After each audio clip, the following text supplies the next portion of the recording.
Sound grenade, tear shell, বোমা আর গুলির সামনে থেকে এসেছি। আমাদেরকে ককটেল আর বোমা মেরে রাজপথ থেকে সরানো যাবে না ইনশাআল্লাহ। এটা অভ্যুত্থান থেকে উঠে আসা দল, বিপ্লব থেকে উঠে আসা দল। ককটেল মেরে এই নেতাদেরকে মঞ্চ থেকে একচুলো সরানো যাবে না ইনশাআল্লাহ। আদর্শ আর নীতি নৈতিকতা আগামীর বাংলাদেশে কোন রাজনৈতিক দল এই দেশে ভালো করতে পারবে না। এই দেশটা সঠিক পথে নিয়ে যাওয়ার দায়িত্ব আমাদের নিতে হবে, আপনাদেরকে নিতে হবে।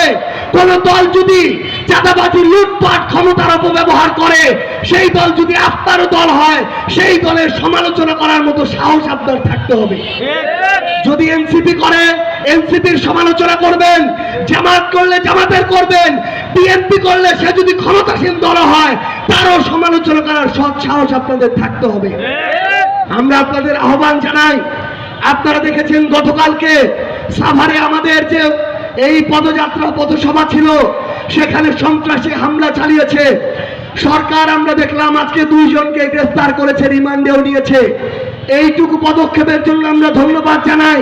কিন্তু আমরা একই সাথে একটা কথা বলতে চাই, এখানে কোন কোন পক্ষ এটাতে কাজ করছে পিছন থেকে, আমরা আমাদের জায়গা থেকে ওইটুকু বুঝার মতো আমাদের ওই দূরদর্শিতা আছে বলে আমরা বিশ্বাস করি। আমরা আপনাদেরকে বলতে চাই, আমরা শুধু এটা আইন শৃঙ্খলা রক্ষাকারী বাহিনীর সীমাবদ্ধতা হিসেবে দেখি না, এখানে কোনো রাজনৈতিক কারণ আছে কিনা তার প্রত্যেকটা বিষয় আমরা খতিয়ে দেখব। মনে রাখবেন, এই রাজনৈতিক দল এটা আপনাদের অনেকের সন্তানের দল, অনেকের ভাইয়ের দল।